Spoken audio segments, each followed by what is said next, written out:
Era un impegno che mi ero preso, che ci eravamo presi con i Veneti, e per la prima volta dopo 15 anni il bilancio della Regione del Veneto viene approvato addirittura prima delle festività natalizie. Bilancio approvato prima di Natale, non succedeva da 9 anni, 26 voti a favore in Consiglio regionale, quelli della maggioranza che si è ricompattata dopo le divisioni sulla legge sul bilinguismo in Veneto, contro 19 contrari, hanno dato il via alla legge di stabilità, 2 voti in più per il via libera al bilancio che al netto delle partite di giro è pari a 13 miliardi di euro, quasi 9 dei quali destinati alla sanità. All'interno ci sono anche i fondi necessari a votare il referendum sull'autonomia del Veneto. Il referendum viene totalmente finanziato, non si risparmieranno quei 14 milioni di euro perché il governo Renzi ha deciso di non fare andare a votare i veneti per la loro autonomia il 4 dicembre assieme al referendum nazionale.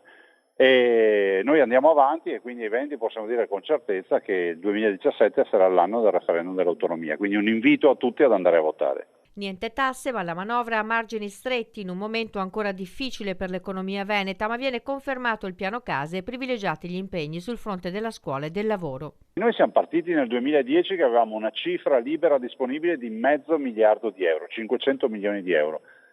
Facciamo questo bilancio 2017 in previsione con una cifra disponibile di 52 milioni di euro. Questo dà una dimensione di cosa sia accaduto in questi 6 anni rispetto ai tagli che ci fanno. Proprio per questo ci vuole l'autonomia. Resta comunque un bilancio che risponde su molti fronti alle istanze del territorio, resta comunque un bilancio, ricordiamolo, che ci dice ancora che siamo l'unica regione in Italia che non applica tasse di nessun tipo, prova ne sia che ogni anno i veneti non debbono pagare 1 miliardo 159 milioni di euro di tasse, perché sono esattamente le scelte che noi abbiamo fatto di non prendere dalle tasche dei veneti 1 miliardo 159 milioni di euro all'anno.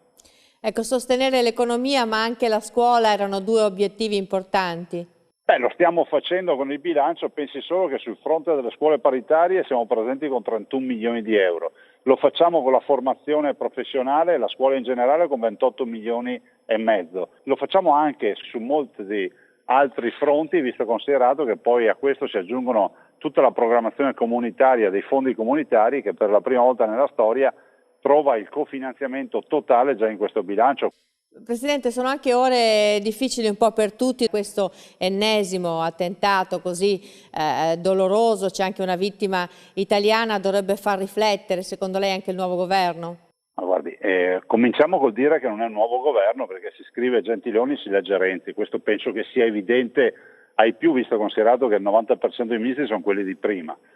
Detto questo, entrano ogni anno 180.000, 200.000 immigrati, non profughi, immigrati, e dopo un anno di scartoffie ci sentiamo dire dagli uffici delle prefetture che dei 200.000 solo un terzo è profugo e qui bisogna ospitare e garantire corridoi umanitari solo ai profughi veri, cioè a chi veramente scappa dalle guerre, dai genocidi, dalle persecuzioni, da chi ha problemi nei loro territori. Tutti gli altri se ne devono restare a casa loro, anche perché non dimentichiamoci che noi abbiamo i veneti che hanno difficoltà a sbarcare il lunario, che non trovano lavoro e prima vengono loro rispetto a un immigrato che non scappa dalla morte e dalla fame ma decide semplicemente